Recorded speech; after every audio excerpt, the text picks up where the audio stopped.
Why do you think Uhuru Kenyatta defended Rigathi Gachagua? That's the question I know many Kenyans might be asking. Earlier today, Jubilee Party officials met in Murang'a under the leadership of the party leader Uhuru Kenyatta and the deputy party leader Matiang'i. Jubilee Secretary General Jeremiah Kioni was also present. When Uhuru Kenyatta stood to speak, he attacked some Jubilee Party officials who are always insulting Rigathi Gachagua. Uhuru spoke in Kikuyu, but let's have a look at the translation as captured by the Star. At times, I'm saddened to see people on social media who pretend to defend the party by insulting former Deputy President Rigathi Gachagua and others. I don't want that nonsense in my party. People should do their politics respectfully. It's sad that most of them are party officials. That was Uhuru Kenyatta. Uhuru is not mincing his words, but he is reprimanding Jubilee Party officials who are always insulting Rigathi Gachagua. What do you think is happening here? Insults in Kenyan politics is something that is normal. Uhuru has insulted his opponents. He used to abuse Raila. He has abused Ruto. Ruto has been abusing his opponents, Raila. Raila has also been abusing opponents, same to Rigathi, same to Kalonzo. In fact, Rigathi has been very loud, calling William Ruto all sorts of names. Thief, murderer, etc., etc. So insults in Kenyan politics is something normal. And even the people themselves on the ground, the more loud you are insulting your political opponents, the more they see you as a leader. On the mountain, if you want to get any elective seat, then you must just attack or abuse Raila Odinga or the Luo community. That can earn you an elective seat on the mountain. So insults is not something to the extraordinary. It's something that is normal in Kenyan politics.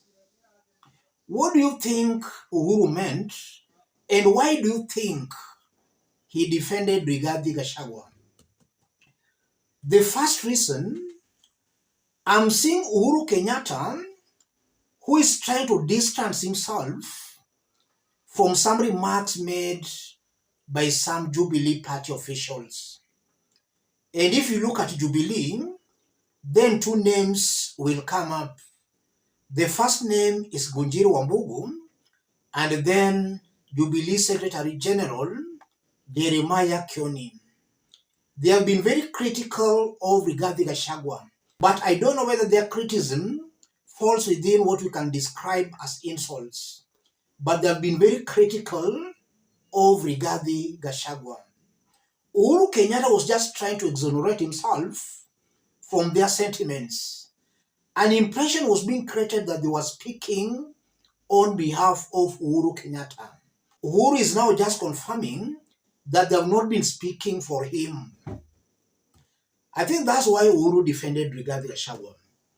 The second reason, Uhuru Kenyatta is coming to terms with the reality that Rigathi Gachagua might be commanding a good chunk of support on the mountain. We know that Uhuru Kenyatta is supporting Matiangi'S presidency, and Uhuru wants the same mountain to support Matiang'i. How will the mountain support Matiang'i if Matiang'i, Uhuru Kenyatta and Jubilee Party is being seen as hostile to Rigathi Gachagua, who commands a sizable support in that area? Uhuru here is cleverly trying to save Matiang'i from being seen as hostile to Rigathi Gachagua. I think that's the second reason why Uhuru spoke the way he did. I'm also seeing Uhuru Kenyatta, who is just trying to have a united opposition. Jubilee is part of the opposition. So if you have Jubilee leaders attacking other opposition leaders such as Rigathi, then it's creating an impression that the opposition is divided. I'm seeing Uhuru Kenyatta, who is trying to make the opposition speak in one voice without insulting each other. And that also goes on to kill this notion that Jubilee Party might be William Ruto small. You know, there are some people who have been saying Matiang'i, Uhuru, or Jubilee is a red wheelbarrow. That notion has been gaining traction on the mountain. I'm seeing Uhuru Kenyatta, who is cleverly trying to kill that notion. Jubilee is not a red wheelbarrow. Jubilee is in the opposition and is interested in a united opposition. I think that's also why Uhuru Kenyatta spoke that way. I'm also seeing Uhuru Kenyatta, who might be trying to seal a political deal with Rigathi Gachagua. And the deal in this case is to persuade Rigathi to support Uhuru Kenyatta's favorite presidential candidate, who is Fred Matiang'i. So Uhuru is trying what he can not to anger Rigathi so that the deal can materialize. 2027 is still very far away, and one day in Kenya's politics is a long period of time. So many things can happen.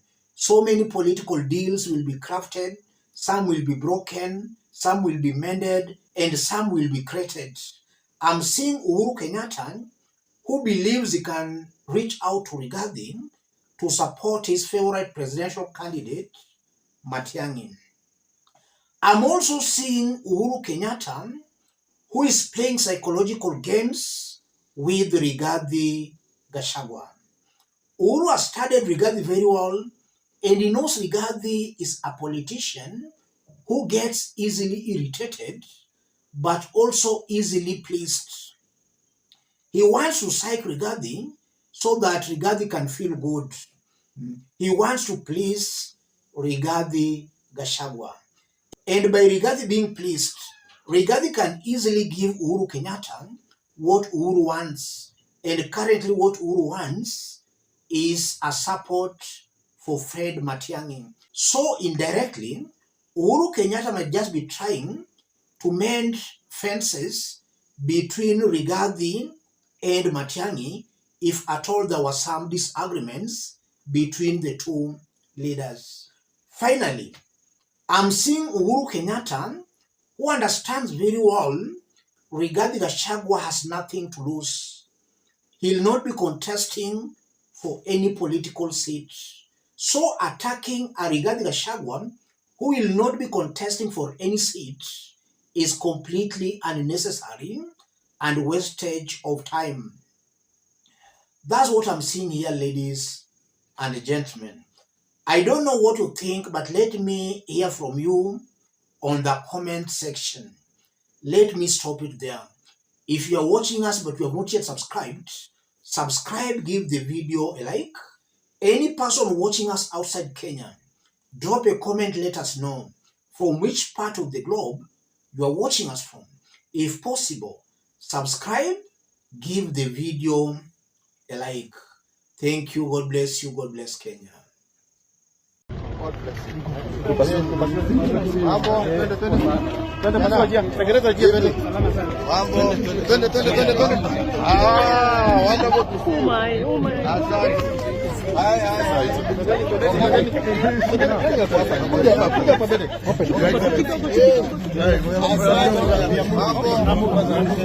We are moving. Why you stop pushing us? We are moving. We are moving. Ya nini acha?